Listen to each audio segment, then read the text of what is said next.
नमस्कार दर्शकवृन्द, कार्यक्रम चक्रव्यूहमा हार्दिक स्वागत गर्दछु। म हिमाल बस्नेत। आज हाम्रो कार्यक्रम हुनुहुन्छ अधिवक्ता स्वागत नेपाल। यति बेला नेपालको न्यायालय क्षेत्रमा एक किसिमले रडाकु मच्चिरहेको छ।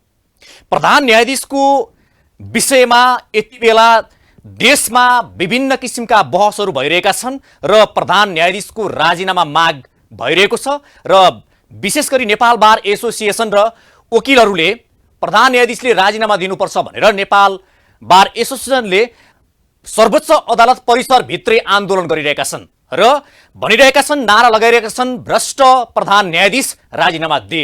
यो नेपालको न्यायिक क्षेत्रमा निकै एउटा अनौठो किसिमको परिघटना हो। सायद नेपालमा यो पहिलो पटक भइरहेको छ।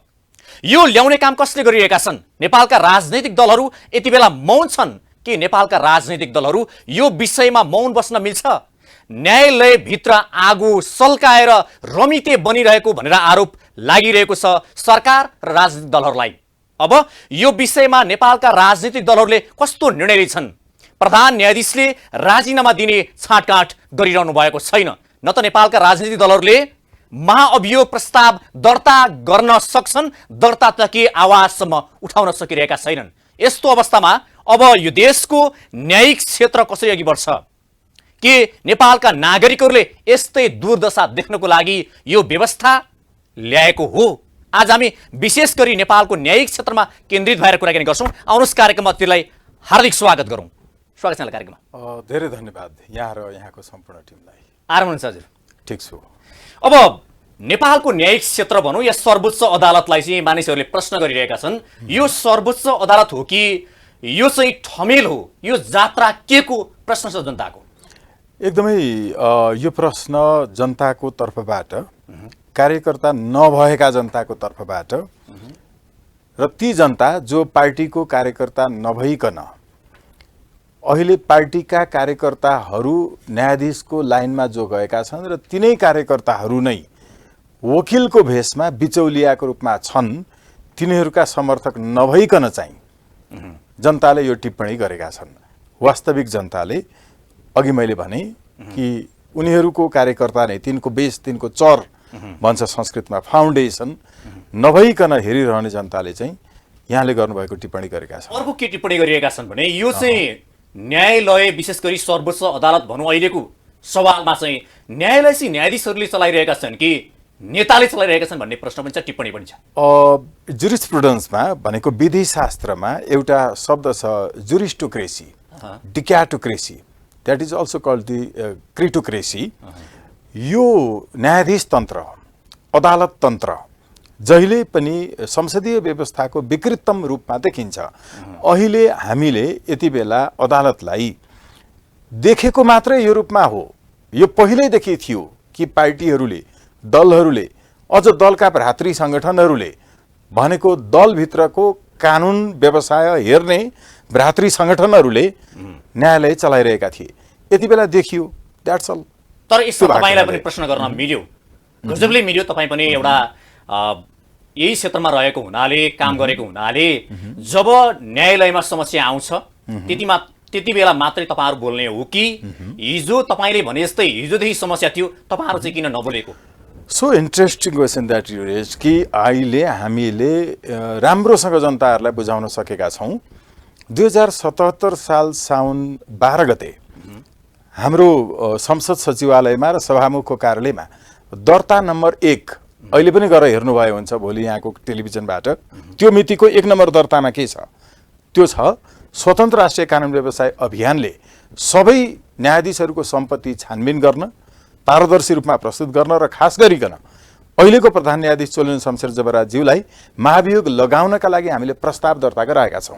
सबै राजनीतिक दलको, संसदीय दलको कार्यालयमा हामीले दर्ता गराएका छौँ। त्यति मात्र होइन, यहाँहरू जस्तो धेरै मिडियाहरूलाई थाहा पनि नभएको बेलामा त्यो बालुवाटारको जमिन व्यक्तिको नाममा ल्याइएकोमा हामीले त्यस विरुद्ध मुद्दा दायर गर्यौँ। आजभन्दा 4 वर्ष अगाडि, अझ बढी पनि भइसक्यो। त्यति बेला कुनै मिडियाले चासो दिएन, हामीलाई साथ समर्थन पनि गरेन। त्यति बेला हामीले जो व्यक्तिको नाममा सार्वजनिक जमिन ल्याइएको थियो, ती व्यक्तिलाई नै प्रधान न्यायाधीश बनाउने गरिकन सर्वोच्च अदालतमा नियुक्ति गरियो पार्टीको निर्णयमा हो। त्यसको विरुद्ध हामीले मुद्दा दायर गर्यौँ। त्यो मुद्दा दायर गर्दा हाम्रो केन्द्रीय सदस्य युवराज कोइरालालाई जेल हालियो। हामीले मुद्दा दायर गर्दा जे कागजहरू राख्यौँ नि प्रमाणको रूपमा, त्यो चाहिँ हामीले कृत्य बनाएको भनेर हामीलाई राखियो। भनेको के भने त्यो बेलादेखि नै हामी निरन्तर बोल्दै आएका छौँ र त्यस विरुद्ध हामीलाई राज्यले मुद्दा लगाएको छ।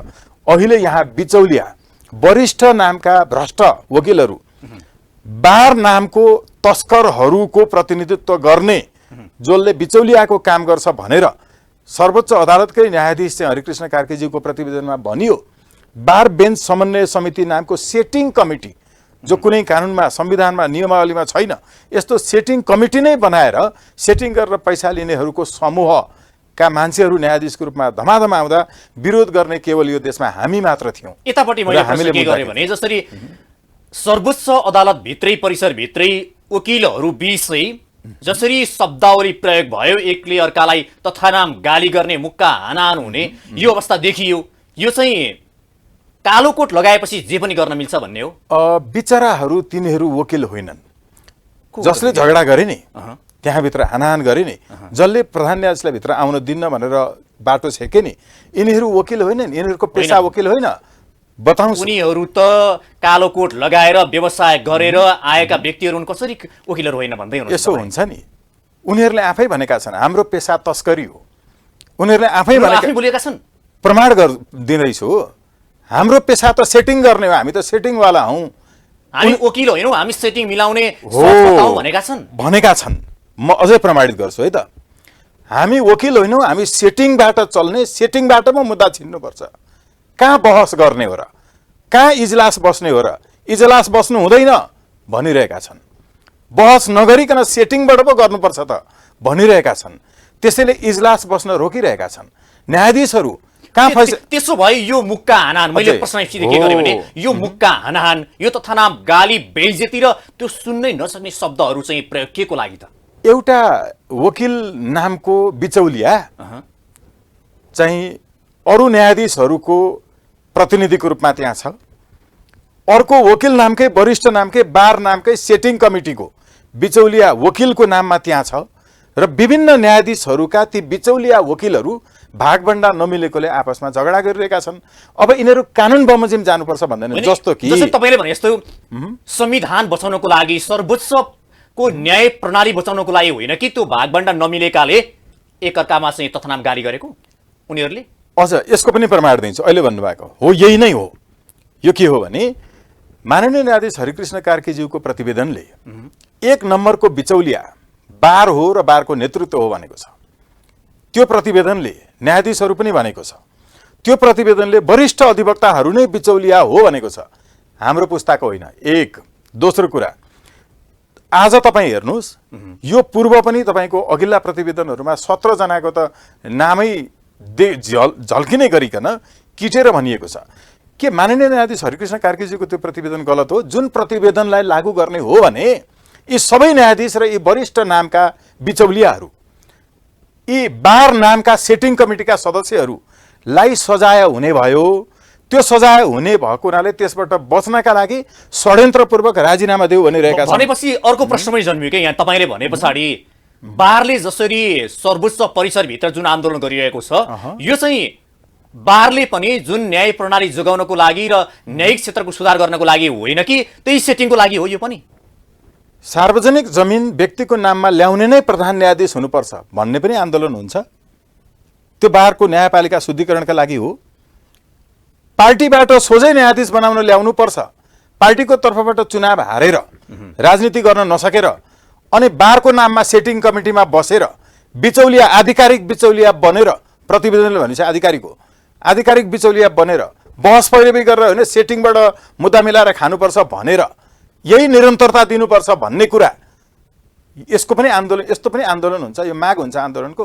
अर्को हेर्नुहोस्, न्यायाधीशहरूको they should come to know very clearly that what the procedure is for any movement. त्यो के हो भने न्यायाधीश भइसकेपछि अवज्ञा भनेको के हो, आन्दोलन भनेको के हो? 1950 तिरको कोर्स पढेर आएर अनि भद्र अवज्ञा भन्ने यस्तो अभद्र अपराधलाई, अभद्र अवज्ञा हुन पहिला उसको तर्फबाट आन्दोलनको कार्यक्रमको घोषणा हुन्छ, उसको तर्फबाट विज्ञप्ति हुन्छ, आज्ञप्तिहरू आउँछ, उसको तर्फबाट स्टेटमेन्टहरू आउँछ, वक्तव्यहरू आउँछ। यिनको कार्यक्रम के छ? यिनले कहिले पनि कुनै पनि दिन नेपाली जनतालाई कसैलाई हामी वकिलहरूलाई बारलाई नै भनौँ ल यी कुराहरूमा सुधार तपाईले हुनुपर्छ। सही कुरा गर्नु। यसमा मैले अर्को प्रश्न के भने यसमा चाहिँ जसरी कानुन व्यवसायीहरूले र बारका चाहिँ पदाधिकारीहरूले भ्रष्ट प्रधान न्यायाधीश राजीनामा दे एउटा श्रीमान भनेर सम्बोधन गर्ने त्यो निकायको सर्वोच्च व्यक्तिलाई भ्रष्ट प्रधान न्यायाधीश राजीनामा दे भने पछाडि भ्रष्टाचारीको दाग लगाएपछि यो भन्दा तल कुनै दाग लाग्छ? दाग चाहिँ भ्रष्टको दाग मात्रै होइन। हेर्नुहोस् है, गैर व्यावसायिक फैसलाहरू गरेको विषयमा हामीले तपाईँले यदि मेरो नि अहिले म विनम्रतापूर्वक आग्रह गर्छु, स्वागत नेपाल युनिकोडमा सर्च गरेर चोलेन्द्र शमशेरको जुडिसियल कु भनेर युनिकोडमा टाइप गरेर सर्च गर्नु होला गुगलमा। त्यसले त झुटो बताउँदैन, मैले उति बेला उहाँ प्रधान न्यायाधीश हुनुभन्दा पहिला लेखेको। हेर्नुहोस्, एउटा चिरकटुबाट न्यायाधीशलाई हटाएको इत्यादि सुनाएको आफ्नो आदेश लगायतको विषयमा त्यो गैर व्यावसायिक थियो है, त्यति बेलै हामीले भनेका थियौँ। सँगसँगै भ्रष्टताको एकदमै चाङको रूपमा यी न्यायाधीशहरू सबैको कार्यव्यवहार समेटिने गरिकन प्रतिवेदनमा लेखिएको छ। यी सबैका विरुद्धमा उजुरीहरू परेका छन् संसदीय तपाईँको सुनवाईमा पनि। यो अहिले जुन तपाईँले अहिले आफूलाई एकचोटि राखेर हेर्नुहोस्, तपाईँले पत्रकारिताको दुरुपयोग गर्नुभयो भनेर तपाईँलाई आरोप लाग्यो मानौँ, त्यो आरोप लागेर अब तपाईँले यो कार्यक्रम छोड्नुपर्छ, यहाँबाट राजीनामा दिनुहोस् भन्ने कुरा हुन्छ कि तपाईँको विरुद्ध प्रेस काउन्सिलमा उजुरी हुन्छ? तपाईँको विरुद्ध चाहिँ विद्युतीय अपराध हो भने त्यतातिर जानुपर्छ, गाली बेइज्जती हो भने त्यता जानुपर्छ, होइन र? भनेपछि यो तपाईँले भने जस्तै जुन भ्रष्टाचारीको आरोप लगाउनु यो अलि जुन सही ढङ्गले लगाइएको छैन या चाहिँ यसको चाहिँ बाटो ठिक छैन भन्ने भन्नु भएको हो? सुन्नु न, भ्रष्टाचारीको आरोप लगाएपछि त्यो आरोपका आधारमा उसलाई सजाय गर्न हामीसँग कानुन छ नि। तपाईले पत्रकारिताको दुरुपयोग गर्नुभयो गर्ने कसले भन्नुस् न। तपाईले अब सर्वोच्च अदालतको प्रधान न्यायाधीश माथि नै आरोप लगाइसकेपछि राजनीतिक दलहरू पनि मौन बसिसके पछाडि अब यो पार लगाइदिने कसले त भन्नुस् न। यहाँ त कस्तो सजिलो बाटो छ हेर्नु। के छ बाटो? यी अघिका बिचौलिया सेटिङवालाहरूले यसमा भ्रम पारिदिए सबैको आँखामा, सञ्चार माध्यमदेखि लिएर जनसाधारणको आँखामा। कानुन छ। कानुन के छ भने सबभन्दा पहिलो कुरा फुल कोर्टमा बसेर यसको बारेमा निर्णय लियो भने त्यो आधिकारिक हुन्छ। फुल कोर्ट यही नै हो, योभन्दा अगाडि पनि भएको छ। दोस्रो, यो हुन सकेन भने न्याय परिषद ऐन अन्तर्गत उहाँका हकमा पनि सुनवाई हुने, उहाँका हकमा पनि उजुरी पर्ने, उहाँका हकमा पनि बहुमतबाट निर्णय गर्ने कानुनमा व्यवस्थित गरिएको छ। त्यो बाहेक महाभियोग छ। ल एकैचोटि महाभियोग नभन्ने हो भने पनि कानुन बमोजिम नगरेर, अघि मैले फेरि पनि आउँछु है, एउटा पत्रकारले गरेको कुरा गलत भयो भन्ने लाग्छ भने नि उसले आचार संहिता विपरीत गरेको छ भने कानुन बमोजिम कारबाही गर्नुपर्छ कि तपाईँ त्यो कार्यक्रम चलाउन छोड्नुहोस् भन्ने होइन नि। यस्तै न्यायाधीशले आज कारबाही गर्ने जुन निकाय छ नि त्यो निकाय नै कारबाही गर्नुपर्ने अवस्थामा आएपछि कारबाही कसले गर्ने? त्यो कारबाही पनि सत्य र सही छ भनेर मूल्याङ्कन गर्ने आधारै नरहने अवस्था भयो नि त। यहाँ त म अलिकति क्लियर गर्छु ल। कारबाही गर्ने निकाय अर्कै छ, सर्वोच्च अदालत होइन, न्याय परिषद भन्ने छ। न्याय परिषद शुद्ध छ? हो, न्याय परिषद शुद्ध छैन। हेर्नुहोस् है, न्याय परिषद शुद्ध छैन, त्यहाँ पार्टीको भागबण्डा छ।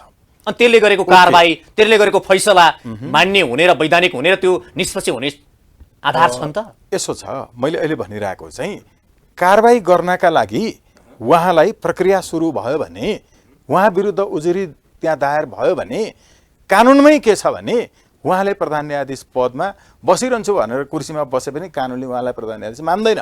त्यति बेला हेर्नुहोस् है, जस्तो महाभियोग दर्ता भयो भने नि, महाभियोग दर्ता भयो भने निकाय नै त्यही हो। महाभियोग दर्ता भइसकेपछि उहाँ प्रधान न्यायाधीशको कुर्सीमा बस्न मिल्दैन, बुझ्नुभयो नि। उहाँ महाभियोग लागेको मितिदेखि, दर्ता भएको मितिदेखि चाहिँ सस्पेन्सनमा बस्नुपर्छ। हो, यो चाहिँ कानुनको व्यवस्था छ नि त, त्यहाँ कसैले गर्ने होइन, त्यो सिस्टमले गर्ने हो। यो तर्फ किन नगएका होलान् मान्छे? त्यसो भएदेखि अब उहाँलाई यत्रो आरोप लाग्यो नि, जुन ढङ्गले आरोपको पनि सीमा हुन्छ, उहाँलाई भ्रष्टाचारीको आरोप र सर्वोच्च बार एसोसिएसनका पदाधिकारीहरूको बैठकबाट छ एउटा किसिमले निर्णय नै गरेको अरे भ्रष्टाचारी भनेर निर्णय गरेको हिजो आइरहेको थियो। अब यति भइसके पछाडि पनि उहाँले राजीनामा दिन किन हिचकिचा गरिरहनु भएको छ, किन दिइरहनु भएन? यो चाहिँ तपाईँले कसरी बुझ्नु भएको छ? होइन, बिचराहरूलाई कानुन थाहा छैन नि त, तिनीहरू अनपढै हुन् नि। कानुनमा के लेखेको छ बताइदिउँ? भन्नुहोस् त। भ्रष्टाचारी भन्नलाई के हुनुपर्छ?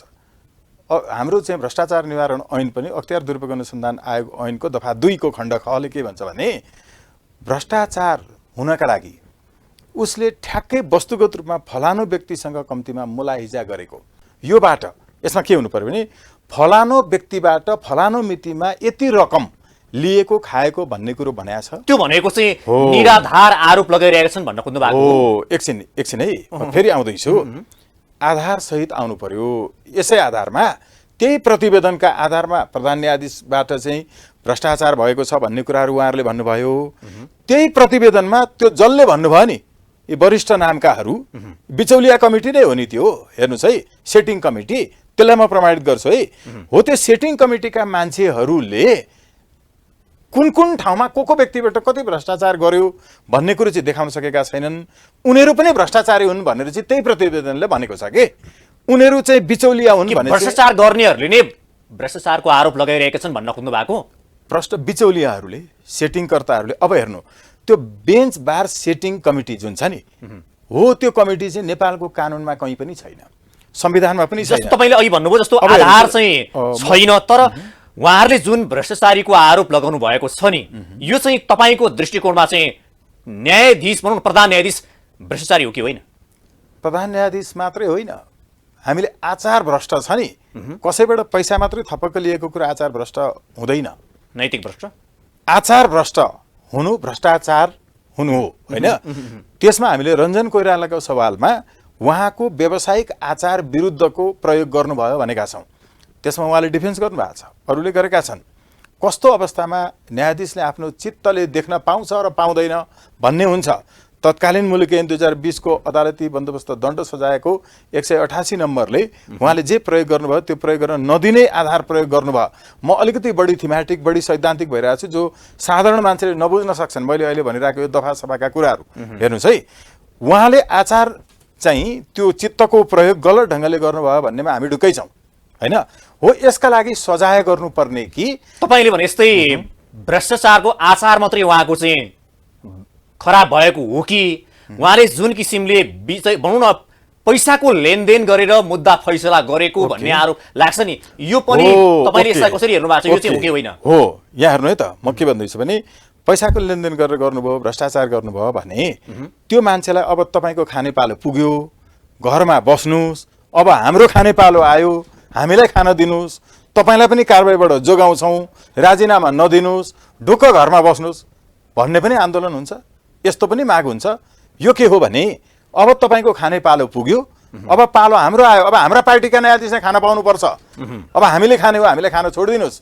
राजीनामा दिएपछि नि कुनै पनि पूर्व पदको आधारमा सवारी, सुरक्षा, अर्को कुनै तपाईँको पेन्सन चाहिँ बाँकी नै रहन्छ। तर कारबाही भयो भने, उहाँको विरुद्ध मुद्दा नै दर्ता भयो भने, महाभियोग लाग्यो भने चाहिँ यो कुरो प्राप्त हुँदैन। अब यहाँ के छ भने त्यो भ्रष्टाचारीहरू, त्यो बिचौलियाहरू, त्यो सेटिङवालाहरू जुन माननीय न्यायाधीश हरिकृष्ण कार्कीजीको प्रतिवेदनमा छ नि, हो उनीहरूलाई पनि सजाय हुन्छ भनेर त्यसबाट बचाउने षड्यन्त्रका लागि राजीनामा मागिँदैछ। तपाईँलाई लाग्छ राजीनामा कहिले सजाय हुनसक्छ? राजीनामा अहिलेसम्म नेपालमा कतिले दिए?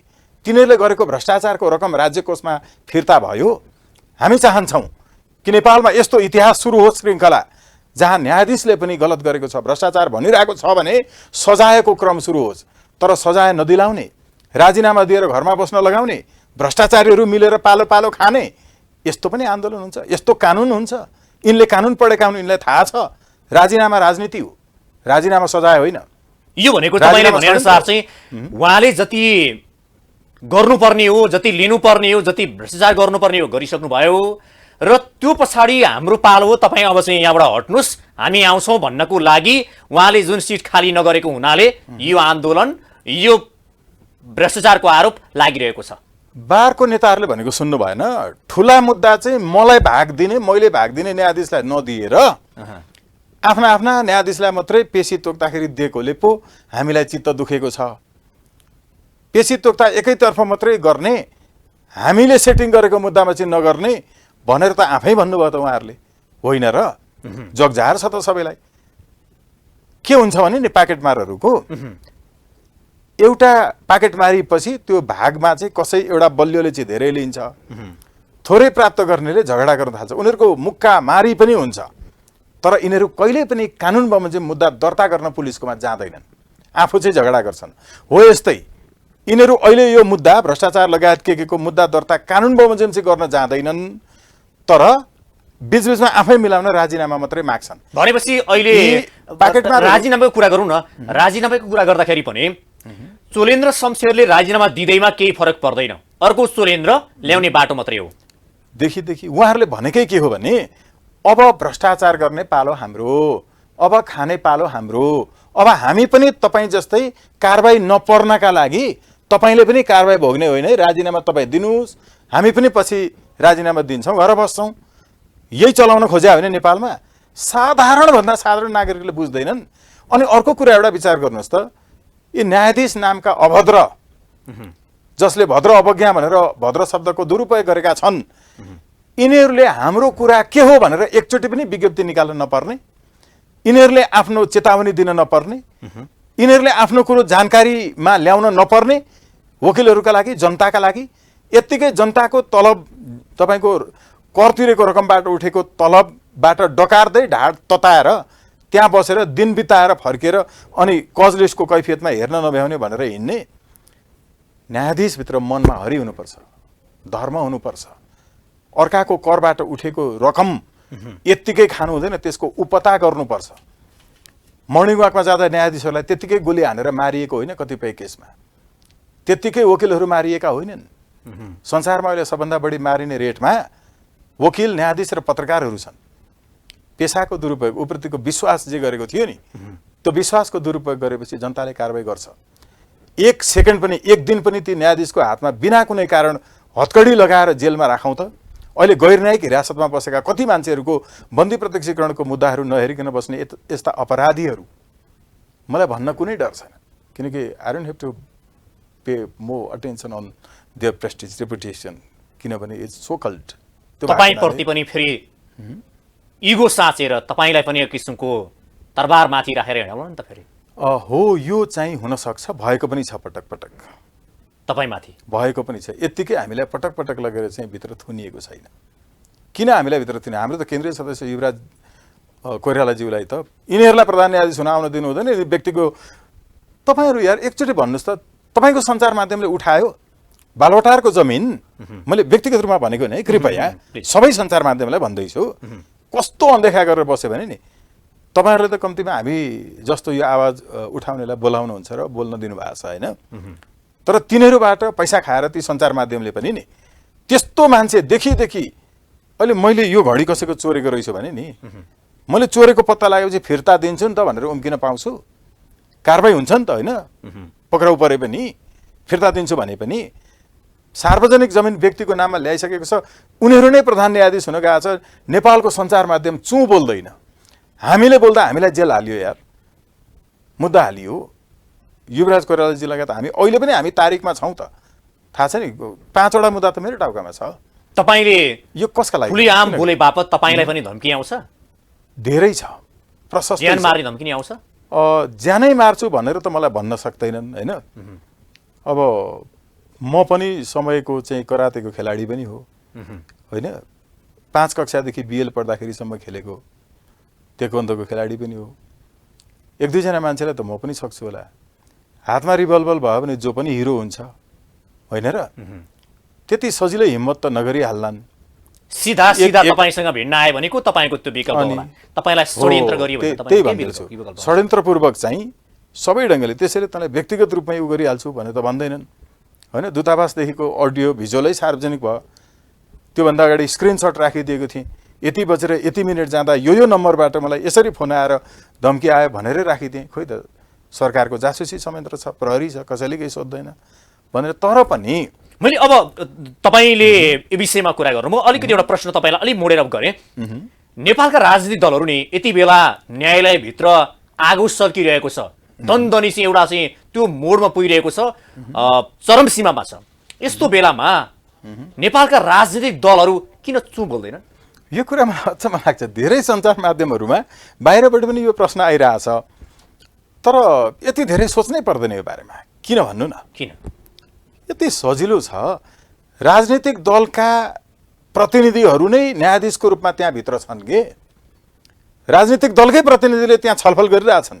एक आपसमा झगडा पनि गरिरहेछन्। अहिले हेर्नुहोस् 2 दिन अगाडि मात्रै त्यहाँ एउटा श्रीमानले अर्को श्रीमानलाई जुत्ता उज्याएर हान्न खोजेको पनि सार्वजनिक भयो। हेर्नुहोस् त्यहाँभित्र अहिले यो यसो गर्नुहुन्न। कम्तीमा बन्दी प्रत्यक्षको मुद्दा चाहिँ हामीले चाहिँ United Nations High Commissioner for Human राइट्समा दर्ता गरेपछि अनि त्यसपछि मात्रै उहाँहरूले हेर्न थाल्नुभयो। त्यो हाम्रो सफलता त भइसक्यो एउटा। कम्तीमा बन्दीको मुद्दाहरू हाम्रो दबावको कारणले हेर्न थाल्नुभयो। तर पार्टीकै प्रतिनिधिहरू न्यायाधीशको रूपमा त्यहाँभित्र छन्। पार्टीकै नेताले छलफल गरेर जस्तो गरिरहेका छन्। अनि पार्टीले बोल्न पर्ने जरुरी ठान्नुहुन्छ तपाईँ? It's very simple. हेर्नु बाहिरबाट यो प्रश्न जुन छ नि दलहरू बोलेनन् होइन, दलकै नेता न्यायाधीशका रूपमा छन् र बोलिरहेछन् त, त्यहाँभित्र छलफल भइरहेछ। अब हेर्नुहोस् यो अहिले जुन छ नि, पहिलो कुरा यो बिचौलिया पुस्ता अधिवक्ता वरिष्ठ अधिवक्ता नामको बार नेतृत्व नामको बिचौलिया पुस्ताको अन्त्य एउटा। दोस्रो यी तपाईको चाहिँ अभद्र चाहिँ हुलदङ्गा गरिरहेका न्यायाधीशहरू नामका यी अभद्र व्यक्तिहरू यिनीहरूको अन्त्य सबैको नै। फेरि त्यहाँ एउटा प्रधान चोलेन्द्र शमशेर जबराज्यू मात्रै होइन, किनभने हुलदङ्गा र आन्दोलनमा के फरक हुन्छ, भद्र अवज्ञा र आन्दोलनमा के फरक हुन्छ? It has to be differentiated in distinct form that हुलदङ्गामा चाहिँ पहिला कार्यक्रमहरू सार्वजनिक गरिँदैन, हुलदङ्गामा मागहरू राखिँदैन, तर आन्दोलनमा अवज्ञाहरूमा चाहिँ पहिला जानकारी दिइन्छ कार्यक्रमहरूको बारेमा, विरोधको बारेमा। भद्र अवज्ञा भनेको भद्रतापूर्वकै पहिला जानकारी दिएर गरिन्छ। हाम्रा मागहरू यो छन् भनेर गरिन्छ।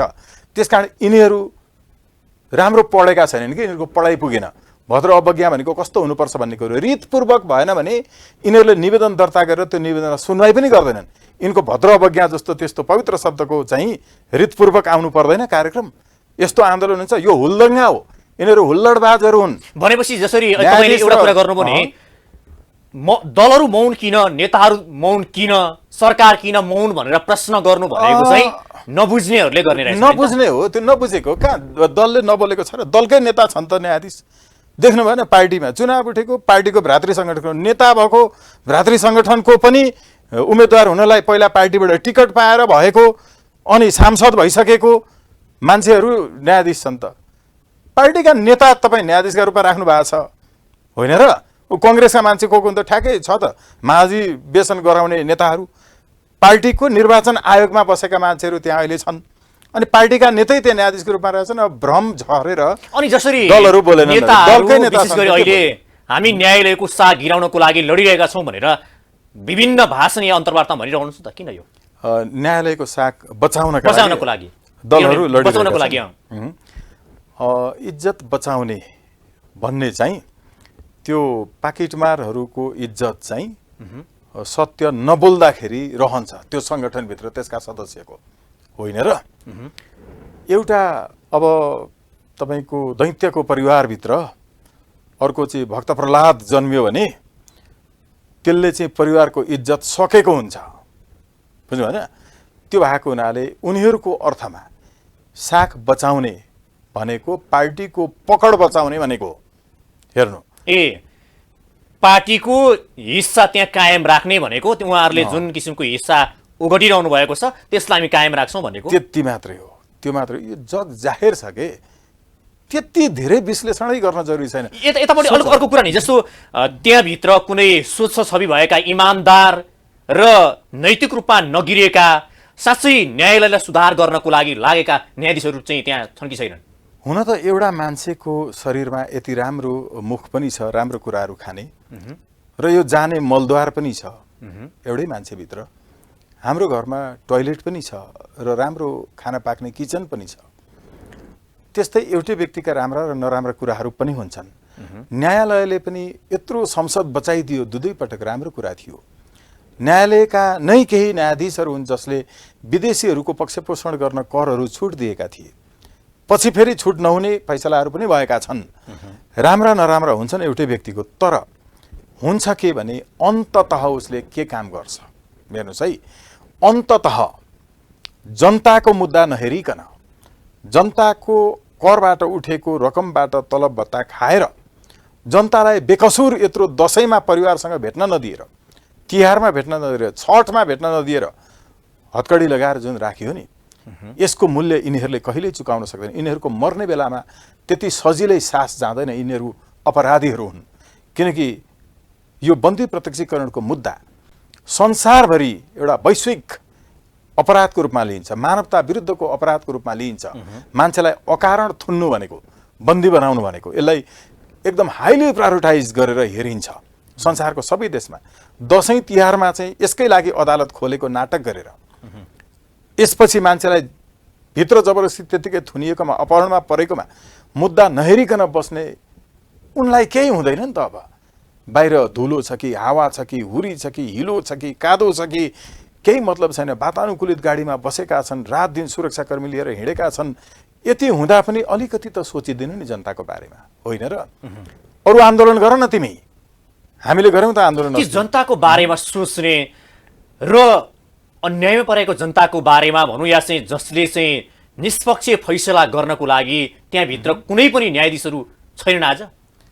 एकजना पनि छैन, आजको मितिमा एकजना पनि छैन। भने पछाडि त तपाईँले भनेअनुसार हेर्ने हो भने त आज जति फैसलाहरू भएका छन् नि, ती चाहिँ पैसाको आधारमा, पावरको आधारमा, या पहुँचको आधारमा, या सेटिङको आधारमा मात्रै भइरहेका छन्। जति पनि चाहिँ भन्न मिल्दैन, होइन? सबका सब चाहिँ भन्न मिल्दैन। कतिपय मुद्दाहरूमा पैसा नदिने पक्षहरू हुन्छन् नि त, होइन? जस्तो भनौँ न, राइट टु रिजेक्ट, जनताले उम्मेदवार बहिष्कार गर्न पाउने अधिकार, जनताले उम्मेदवार बनाएर जिताएकोहरूले भनेको काम गरेन भने फिर्ता बोलाउन पाउने अधिकार, राइट टु रिकल। यो विषयमा आजभन्दा 11 वर्ष अगाडि हामीले चाहिँ सर्वोच्च अदालतबाट निर्देशनात्मक आदेश हुने गरिकन रिट दायर गरेकोमा फैसला भयो, होइन? यस्ता कैयौँ रिटहरू इत्यादिका सवालमा त्यो पक्ष रिट निवेदक जो हुन्छ नि, आफैले पैसा खर्च गरेर दर्ता गरेको हुन्छ, आफै बहस पैरवी गरेको हुन्छ, यसमा त पैसा पाउँदैनन् त। यस्ता यस्ता केहीहरू जहाँ उनीहरूले पाउँदैनन्, सर्वोच्च अदालतमा एउटा मुद्दा आउनु भनेको नि कम्तीमा 10 वर्षपछि मात्रै आउँछ। जिल्ला अदालतबाट एउटा मान्छे सर्वोच्च अदालतमा आइपुग्दा हाड र छाला मात्रै बाँकी रहेर आएको हुन्छ। कुनै एउटा मान्छे जो हुन्छ नि मुद्दा लड्दै जिल्लाबाट आएको, कि तस्करहरू इत्यादि नै आउँछन्, कि हाड छाला मात्रै बाँकी रहेको एउटा सामान्य नागरिक आउँछ।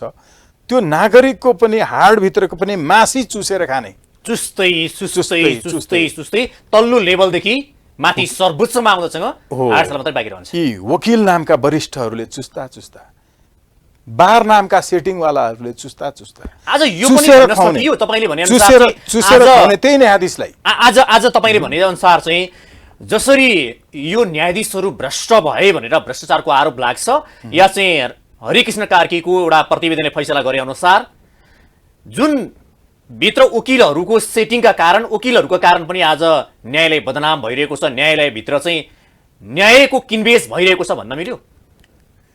यो कानुनका दफाहरू बोल्न सक्थ्यो भने नि, कानुनका धाराहरू बोल्न सक्थे संविधानका भने, उनीहरूले सबभन्दा पहिलो मुद्दा वकिलहरूलाई हाल्ने थिए, वरिष्ठहरूलाई, बारको नेतृत्वलाई, सेटिङ कमिटीका मान्छेलाई, बेन्च बार समन्वय समिति नामको सेटिङ कमिटीका बिचौलियाहरूलाई, र दोस्रो मुद्दा न्यायाधीशहरूलाई हाल्ने थियो। अघि तपाईँले भन्नुभएको जो हुन्छ नि प्रसङ्ग, त्यो वास्तवमा भावनात्मक छ, त्यसकारण मैले यसरी बोलिरहेको छु। हेर्नुहोस्, यो कप्पड छान गरेर निकालेर लिएर आएको, किनभने यिनीहरू वकिलै होइनन् के, बारको नेतृत्व भन्नेहरू, यी वरिष्ठ भन्नेहरू र त्यो समन्वय समितिका सेटिङ कमिटीका मान्छेहरू नि, यिनीहरूको पेसा नै सेटिङ गर्ने हो त। इजलास चल्नु हुँदैन, सेटिङबाट हुनुपर्छ भन्दैछन् त। बहस गर्नु हुँदैन, सेटिङबाट पैसा सबै सक्नुपर्छ मुद्दा भन्दैछन् त। कारवाही गर्नुहुन्न, भ्रष्ट न्यायाधीशहरूलाई राजीनामा दिएर मुक्ति दिनुपर्छ पो भन्दैछन् त। साधारणभन्दा साधारण मान्छेले बुझ्न सक्दैन, जसले गलत गरेको भन्दैछ ऊ प्रमाण पनि दिँदैन, यो मुद्दामा योसँग यति रकम लियो पनि भन्दैन, सोलो डोलो हालिदिन्छ। जसले त्यसरी सोलो डोलो हालिदिन्छ अभियोग, त्यसलाई पनि प्रतिवेदनले भ्रष्टै हो, बिचौलिया नै हो भनेको छ। अनि ऊ चाहिँ के भन्छ भने कारवाहीमा जानु हुँदैन, कारवाहीमा गयो भने त हामी पनि पर्छौँ, यी न्यायाधीशहरू पनि सबै, यिनलाई कारवाही भयो भने त हामी पनि पर्छौँ फेरि। त्यसकारण यिनलाई राजीनामा गराइयो भने हामी पनि पछि राजीनामा दिएर मुक्त हुन पाउँछौँ भन्ने बाहेक यसको मलाई एउटा अर्थ दिनुहोस् त। नेपालको कुनै पनि न्यायाधीशलाई सोध्नुहोस्, कुनै पनि कानुनविदलाई सोध्नुहोस्, हामी पनि यिनीहरू जतिको नजाने पनि अलिअलि त जान्दछौँ होला नि त, किनभने यिनीहरूभन्दा अलि धेरै नै पढेका छौँ कि हामीले। यी वरिष्ठ भन्ने धेरै जसो बिएल मात्रै पढेका छन्, एउटा मात्रै विषय पढेका छन्। बिएल मात्रै पढेका अब- मान्छेहरू अब कसरी हेर्नु। अधिवक्ता भन्छन्, कसरी तपाईँको चाहिँ न्यायाधीश भन्छन् त? कानुनले यसो गर्यो नि त, त्यो बिएल मात्रै पास गरेपछि लाइसेन्स दिइहाल्छ। जीवनमा सेटिङ गर्ने कला बाहेक, जीवनमा यो तस्करी गर्ने कला बाहेक, जीवनमा बिचौलियाको सिप बाहेक अर्को यिनको के चाहिँ छ? भनेपछि त अब हेर्नु। न्यायाधीश तपाईँले भने अनुसार न्यायाधीश बन्नको लागि त सेटिङ गरेर जान्नु पर्यो, बिचौलियाको खेल जान्नु पर्यो, यो भयो भने पढ्नु परेन। एउटा भनाइ छ कि इङ्ग्लिसमा, good liars no the law better but the best liars know the जज बेटर भन्छ। तर यहाँ चाहिँ हामीले सिनियर लयर्स नो द जज बेटर भन्नुपर्ने हुन्छ। एउटा असल वकिलले कानुन चाहिँ राम्रो जानेको हुन्छ अरे। हामी कानुन राम्रो जान्नेहरू दावाका साथ भन्छौँ, किनभने कानुनमा भ्रष्टाचार गरेको हो भने के गर्नुपर्छ भन्ने कुरो लेखेको छ, राजीनामा दिनुपर्छ लेखेको छैन के। कानुनमा राजीनामा दिनुपर्छ भ्रष्टाचार गरेको हो भने भनेर लेखेकै छैन। ल ती शम्भु थापाहरूले जवाफ दिउन् त। कोही छ यो देशमा यो अहिले मैले भनेको कुराको जवाफ दिने? खोजेर ल्याउनुहोस् त। कोही एकजना छ भ्रष्टाचार गरेको हो भने के गर्नुपर्छ, राजीनामा दिनुपर्छ भन्ने कानुनमा लेखा छ? तिनले जम्मा जम्मी मागिरहेको त आज राजीनामा हो, मात्रै हो। त्यो पुरानो शिक्षाको अलिकति पढेर आएर सेटिङ गर्न जाने भन्दैमा, काइते कुरा गर्न जाने भन्दैमा वरिष्ठ हुने, सेटिङ गर्न जान्ने क्षमता भएपछि वरिष्ठ हुने, यस्तो वरिष्ठको काम छैन। यिनीहरू त तपाईँको जनतालाई लुट्ने जनविरोधीहरू कसरी वरिष्ठ हुन्छ? हामी कानुन बढी जान्दछौँ, हामी सेटिङ जान्दैनौँ। We know the law better, मैले अघि भनेको त्यस कारण हो।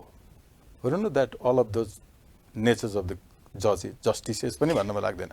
अब कानुनको कुरा गरौँ हामीसँग, मसलको कुरा नगरौँ। हामीसँग न्यायाधीशलाई अदालतभित्र छिर्न दिन्न भन्ने त्यो गुन्डा हुन्छ कि वकिल हुन्छ? त्यो वकिल हुन्छ? वकिल भनेको के हो? कानुनले के भन्छ? भ्रष्टाचार गरेको हो भने के गर्नुपर्छ भन्छ। राजनीति गर्ने ठाउँ हो अदालत। उनकै कुरा ठुला छन् र यिनीहरू जनताबाट दण्डित हुन्छन्। मैले अघि भने जनताबाट दण्डित हुने प्रक्रियाहरू कस्ता कस्ता छन् त्यो नागरिकलाई थाहा छ। आफ्नो पति, आफ्नो पिता, आफ्नो बच्चा बिना कुनै आधार कारण बन्दी प्रत्यक्षीकरणको मुद्दा पनि यिनीहरूले हेर्न नदिकन नहेरिकन त्यो पहिलो एक दिन एकजना न्यायाधीशले हेर्छ, त्यसपछि संयुक्त इजलास हुन्छ। संयुक्त इजलास बसेका छैनन्। हेर्नुहोस् है, कसको कसले तोकेको कसले के भन्यो, त्योसँग हामीलाई के मतलब? नागरिकलाई के मतलब? तपाईँले भनेअनुसार जस्तो मैले यहाँ प्रश्न एउटा के गरेँ भने, आज हुन त पैसा हुनेहरूले पैसाको पावरमा चाहिँ आफ्नो पछिया फैसला गराउन लगाउलान् या त्यति सेटिङ गर्लान्। तर आज जुन न्यायालयभित्र चाहिँ पैसाको प्रतिस्पर्धा हुँदो रहेछ नि त, जसले बढी पैसाको पोको लिएर जान्छ त्यसैको पक्षमा फैसला। यो न्यायालय भनेको नि सही भन्दै हुनुहुन्छ, हयात होटेलको खुला ढोका जस्तो हो। The door of Hyatt hotel is open for all, तर it depends on your pocket. तपाईँ हामी सबैका लागि हयात होटेलको ढोका समान रूपमा खुला छ। स्वतन्त्रता छ सबैलाई पस्ने नपस्ने तपाईँको कुरा हो। त हयात होटेलको ढोका जस्तो छ अदालतको ढोका। तपाईँलाई लागेको भोक नै तपाईँले हेर्ने मेनुको मूल्य सूचीमा भर पर्छ। तपाईँले पाउने न्यायको क्वालिटी नै तपाईँको भागमा परेको पेशी सूचीको न्यायाधीश र त्यसमा सेटिङ गर्ने वकिलमा भर पर्छ। तपाईँलाई पर्ने न्याय र पर्ने अन्याय त्यसमा भर पर्छ। यो त बिचौलिया पुस्ताले बनायो।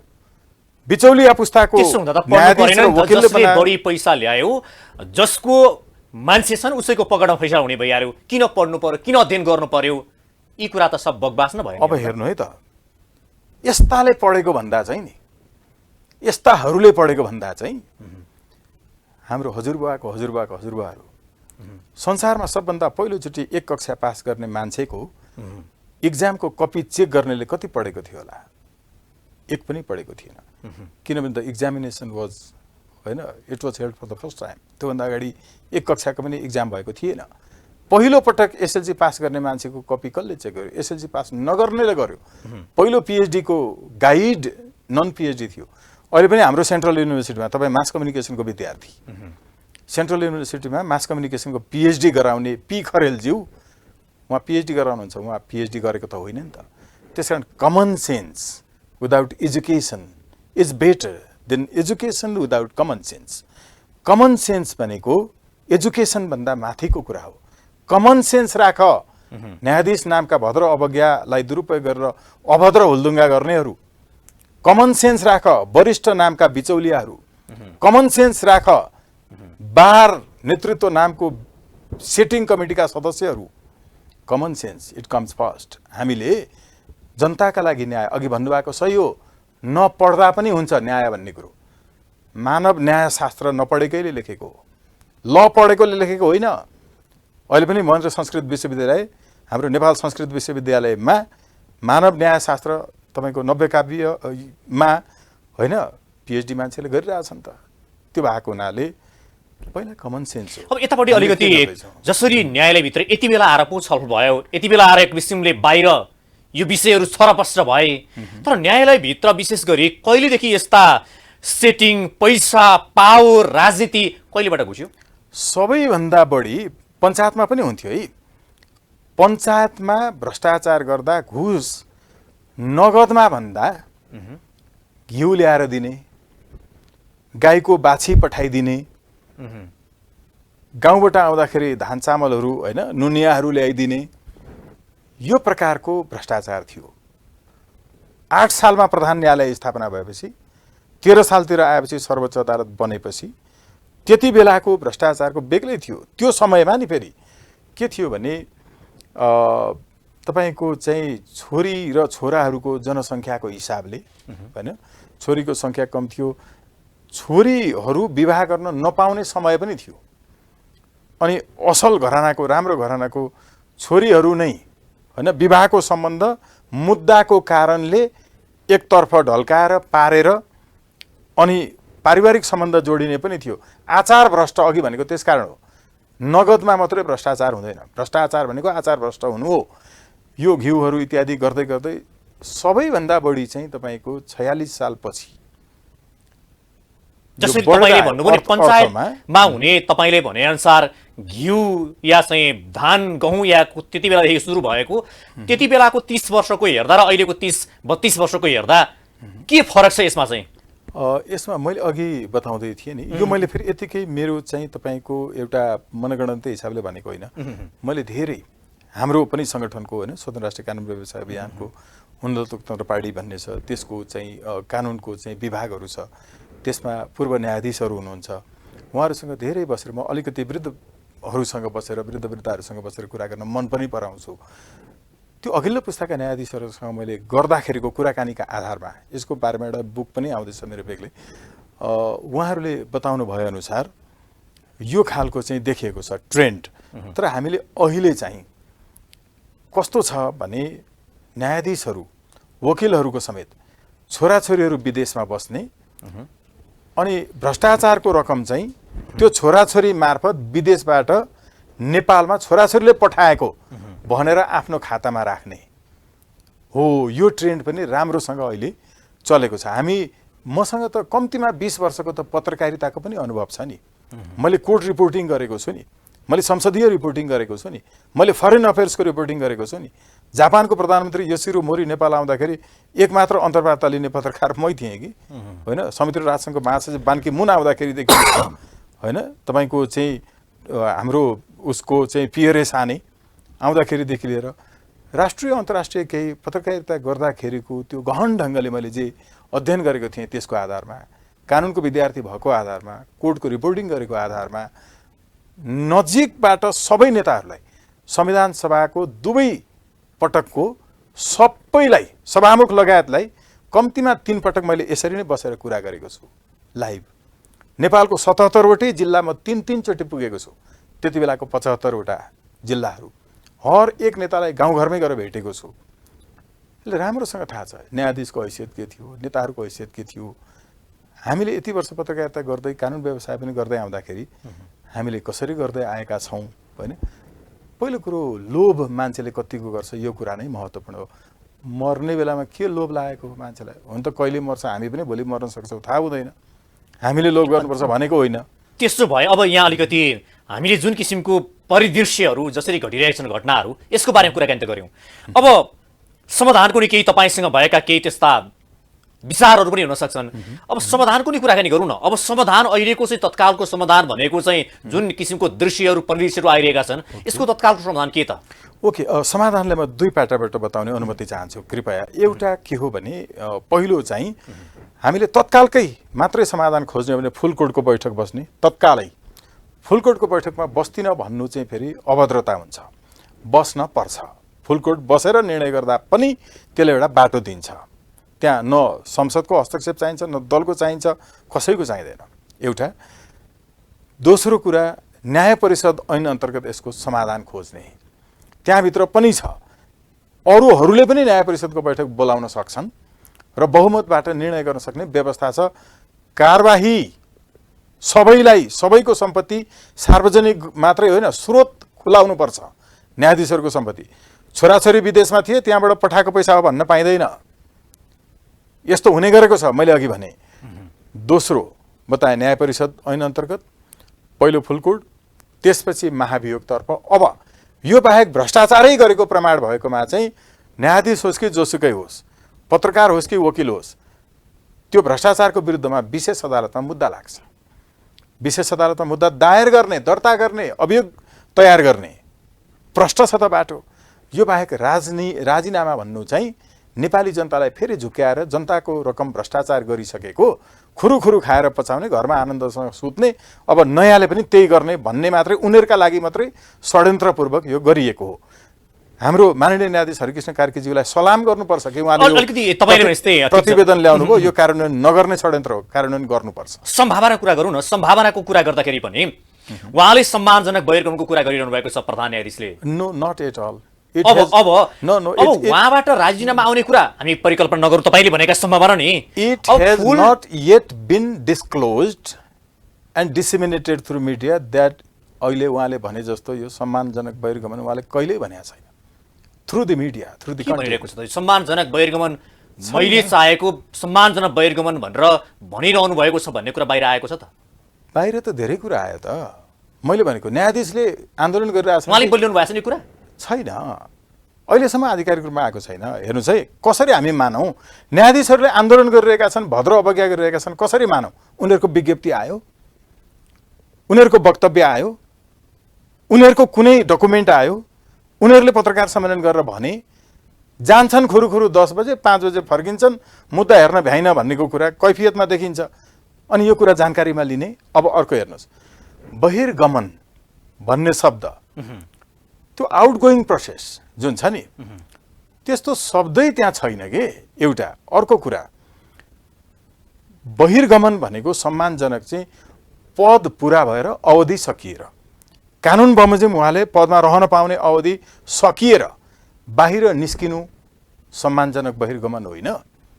सम्मानजनक बहिर्गमन भनेको आफ्नो पदावधि पुरा भएर बाहिर निस्किनु हो। होइन, तपाईँले भनेअनुसार अघिको 3टा कुरा गरे। तपाईँले भने जस्तै फुलकोट बसेर गर्ने डिसिजन, संवैधानिक इजलासको कुरा गर्नुभयो, उता महाअभियोगको कुरा गर्नुभयो। 3टा विषय मध्ये अब फुलकोट बसेर यो विषयलाई टुङ्गो लगाउला भन्ने आधार त देखिएको छैन। उतापट्टि महाअभियोगको कुरा पनि यो दलहरूको कल्पनामा पनि सायद छैन होला, होइन? यतापट्टि तपाईँले भनेपछि इजलासबाट नि यो निस्किने, समाधान निस्किने अवस्था देखिँदैन। अब यो लगभग 3 हप्ता त गइसक्यो गरे यसै गरी नै। कस्तो राम्रो कुरा गर्नु। हेर्नु त, महाभियोग पास हुँदैन जस्तो लाग्छ। महाभियोग पास हुँदैन भन्ने अनुमानका आधारमा राजीनामा मागिन्छ। राजनीति यही हो, अदालतमा राजनीति गर्न पाइँदैन। महाभियोग दर्ता भयो भने पास हुँदैन भन्ने चेस खेले जस्तो अनुमान गर्छ। यस्तो चेस अदालतमा खेल्न पाइँदैन। अदालतमा महाभियोग लाग्नुपर्छ, लगाउनुपर्छ, लगाउने व्यवस्था संविधानमा छ, त्यो कानुन हो, त्यसलाई फलो गर्नुपर्छ। महाभियोग दर्ता भयो भने पास हुँदैन होला भन्ने अबौद्धिक चेस खेलेर कथित विद्वानहरूले राजीनामा माग्न पाइँदैन। यो राजनीति हो, अदालतमा राजनीति गर्न पाइँदैन। त्यो भ्रम सिर्जना गरियो, राजनीति गरियो। तर दलहरूको विषय जसरी उहाँहरूले अभिव्यक्ति दिनुहुन्छ, दलका शीर्ष नेताहरूले या चाहिँ पार्टीका नेताहरूले, उहाँहरूले महाअभियोग लगाउने भन्ने विषयमा त कुनै पनि नेताले, कुनै पनि चाहिँ भनौँ न पार्टीले यो विषय बाहिर ल्याएको त सुनिँदैन। तपाईँ ल्याउँदैनन् भने प्रधान न्यायाधीश मानेर चुप लागेर बस्ने नि। अनि तपाईँ र मेरो टाउको दुखाइ यही हुन्छ र? विषय हेरेर यही जसरी चाहिँ न्यायालयभित्र यस्तो भ्रष्टाचारको आरोप लगाउँदा पनि अनि आरोप सहयोग लगाए बस्दिने। कसले? आरोप लगाउनु भनेको के हो? आरोप लाग्नु भनेको महाभियोग दर्ता गर्नु हो, मुखले लाउने। आरोप लगाउनु भनेको महाभियोग दर्ता गर्नु हो अथवा मुद्दा दर्ता गर्नु हो अथवा न्याय परिषद ऐन अन्तर्गत उहाँलाई पत्र काटेर बैठक बोलाएर गर्नु हो। आरोप लगाउनु भनेको के हो? कानुनको कुरा गरौँ न। पढेका मान्छेले त्यहाँ यतिकै बसेर बाहिर चाहिँ रक्सी खाएर चाहिँ कुरा गरे जस्तो गर्ने हो? विद्वानहरूले, राजनीतिज्ञहरूले, सञ्चारकर्मीहरूले, न्यायाधीशहरूले? Come to the point. ल गरौँ त कहाँ रहेछ? आरोप भनेको कसरी लाग्छ राजनीतिमा? आरोप भनेको संविधान बमोजिम कसरी लाग्छ? आरोप भनेको न्यायाधीशका विरुद्धमा कसरी हुन्छ? आरोप त ती आरोप लगाउनेलाई पनि लागेको छ त। उनीहरू बिचौलिया हुन् भनेर त प्रतिवेदनमा लेखा छ त। उनीहरू सेटिङ कमिटीका मान्छेहरू हुन् त प्रतिवेदनमा भनेको छ। त्यसो भएदेखि त्यो आरोप लाग्ने तपाईँले न्यायाधीशहरू यस्तै- पनि यो विषयमा कुरा पनि गर्यौँ नि। भनेको छ त। आरोप लगाउनेहरूमाथि नि आरोप छ। ती आरोप लगाउनेहरूको आरोपित व्यक्तिले राजीनामा दिनुको के अर्थ छ भन्ने ढङ्गको तपाईँको कुरा अहिले पनि थियो। अब यी अब कुरा सबैलाई यो गरौँ न। बिचौलिया पुस्ताको वरिष्ठ भन्ने अधिवक्ताहरू, यो बारको नेतृत्व भन्ने सेटिङ कमिटीका मान्छेहरू, यी न्यायाधीशहरू सबका सबलाई त्यो प्रतिवेदनले भनिदिएको छ। अब यो प्रतिवेदन माननीय हरिकृष्ण कार्कीज्यूको आधारमा जो आयो त्यसपछि उठेको विषयमा एउटा मान्छेको हकमा मात्र यो सबै कुरा हुन्छ। अनि 20 जना न्यायाधीश मध्ये 19 जना न्यायाधीशहरू चाहिँ एकापट्टि हुनुहुन्छ। आज सर्वोच्चका प्रधान न्यायाधीश एकापट्टि हुनुहुन्छ। यसले त देखाउँछ कि प्रधान न्यायाधीशले राजीनामा दिए समस्याको सब समाधान हुन्छ जसरी अहिले हेरिएको छ त। एउटै यो अवस्था हेर्दाखेरि चाहिँ एउटै जुन ओके, एउटै सुनकाण्डमा एउटै घटनामा संलग्न मान्छेहरू मध्ये सबका सब मिलेर अनि एकजनालाई मात्रै चाहिँ तपाईँको कारबाही भएको, त्यहीँभित्र साथी साथी मिलेर कुटेको, मारेको, अरू अरू घटनामा पनि एउटा पाकेटमारहरू बिचमा सबै धुरिएर अर्को चाहिँ पाकेटमारलाई बढी भाग खायो भनेर कुटेको थाहा छ नि, होइन? यस्तै हुन्छ त पाकेटमारहरू बिचमा। तपाईँले पनि अब हेर्नु 19 जना धुरिन्छन् हामीलाई थोर भयो भनेर, बलियो चाहिँले धेर खायो भनेर, राति गएर घर फरेर लिएर आए चोरी गरेर, मिलेर चोरहरू, अनि एउटा चोरले चाहिँ बढी खायो भनेर सबै धुरिएर उसलाई कुटे। अब यिनीहरू सबै एउटाले मात्रै खायो भनेर उजुरी गर्न चाहिँ पुलिस कहाँ जाँदैनन्, किनभने आफै अपराधी हुन्, होइन? आफै गैर कानुनी काम गरेका छन्।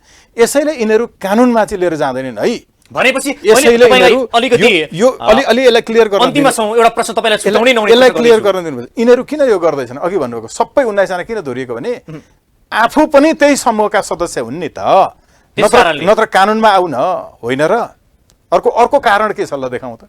त्यसो भए तपाईँले पनि आन्दोलनको अभियान सुरु गर्नुभएको थियो अरे अस्ति कता? हो एकदमै। तपाईँको चाहिँ त्यो आन्दोलन केका लागि त? अघि मैले भनेको थिएँ 2000 राजीनामा दिनुपर्छ भनेर हो कि यो सब न्यायाधीशहरू या चाहिँ यसमा सेटिङ गर्ने या चाहिँ समग्र होल टिम नै बहिर्गमन हुनुपर्छ, पाखामा हुनुपर्छ भन्ने हो? समग्र होल टिम नै यो भ्रष्ट न्यायालयभित्रको अहिलेको संरचना जो छ नि, संसदीय व्यवस्था रहउन्जेलसम्म एउटा गुन्डा नेतालाई पुलिसलाई ढुङ्गा हानेर मन्त्री हुन आउँछ र त्यसैले न्यायाधीशलाई चलाउँछ, संसदीय सुनवाईमा पास गराउने चाहिँ त्यस्तो गुन्डा हुन्छ। संसदीय सुनवाई पास गराउने अनि नेताको योग्यता, न्यायाधीशको योग्यताको परीक्षण लिन्छ। यो संसदीय व्यवस्था अन्त्य नहुन्जेलसम्म यस्तै भइरहन्छ। अन्त्यमा हामी यो निष्कर्ष र यो प्रश्न तपाईँलाई मैले गरेँ, अहिलेको यो समस्या समाधान गरेर मात्रै या चाहिँ प्रधान न्यायाधीशले राजीनामा दिएर मात्रै यो तत्कालको समाधान, समस्याको समाधान भएर मात्रै न्यायालयको सुदृढीकरण हुनेवाला छैन? 100% छैन। यो गलत कुरा हो, यो भ्रम हो। समग्र होल टिमले राजीनामा दिइसकेपछि या राजनीतिक भागभण्डा सेटिङ अन्त्य गरेपछि मात्रै शुद्धिकरण? न्यायाधीश मात्रै होइन है, न्यायाधीशलाई यस्तो बनाउनेवाला चाहिँ त्यो बिचौलिया पुस्ताको वकिल हो, हामीभन्दा अघिल्लो पुस्ता। म त प्रष्टै भन्छु, मभन्दा कम्ती होइन, हाम्रो पुस्ता चाहिँ होइन। तपाईँहरूको पुस्ता पनि त त्यही त होइन, हाम्रो पुस्ता चाहिँ हावापानी या त्यही पानी खाएर हुर्केको हो नि? होइन, हाम्रो पुस्ता चाहिँ उहाँहरूभन्दा अलि बढी पढेको छ। हाम्रो पुस्ता काइते कुरा गर्दैन। सिकेको त त्यही होला होइन, यसले सिकेको छैन। त्यही र त यो हामी धम्की सहेर पनि गर्दैछौँ त। हाम्रो पुस्ताभन्दा अघिल्लो पुस्ता बिचौलिया पुस्ता। हेर्नु, त्यो बिचौलिया पुस्ता, सेटिङ पुस्ता, संविधान कानुनमा कहीँ नभएको सेटिङ कमिटी नै बनाएर राख्न सक्ने कतिसम्मको लाज पचेको के? कुनै कानुनमा छैन। अब हामीलाई धम्की यहाँ भोलिदेखि कोही चाहिँ के अरे बहस गर्दैन सर्वोच्चमा भनेर भन्छन् सेटिङवालाहरू, त्यसो भन्छन् बिचौलियाहरू हामीलाई आएर, तिनको प्राली हो त्यो। हाम्रो पुस्ताभन्दा अघिल्लो बिचौलिया पुस्ताको भनेपछि अन्त्य तपाईहरुको नहुन्जेल पुस्ता चाहिँ अहिलेको यो माथिल्लो पुस्ता भन्दा शुद्ध छ। 100%। किनभने हामी नि तिनको जस्तो बिचौलिया सेटिङ गरेर गाडी चढ्नेमा होइनौँ कि, हामी पहिला चढेर वकालत गर्ने मान्छेहरू। तिनको जस्तो सेटिङबाट आएर अनि किस्ता बुझाउँदै हामी गर्ने हो र तिनका जस्ता बच्चा बच्चीको स्कलरसिपका लागि बच्चा बच्ची पढाउन सेटिङ गरेर पैसा लिने मान्छे हो र। त्यसमा हाम्रो पुस्ता चाहिँ शुद्ध छ। हस्, कार्यक्रम आइदिनु भयो, यहाँलाई धन्यवाद छ। आभार व्यक्त गर्छु, धन्यवाद ज्ञापन गर्छु। आज हाम्रो कार्यक्रम हुनुहुन्थ्यो अधिवक्ता स्वागत नेपाल। समय सकिएको छ। नमस्ते।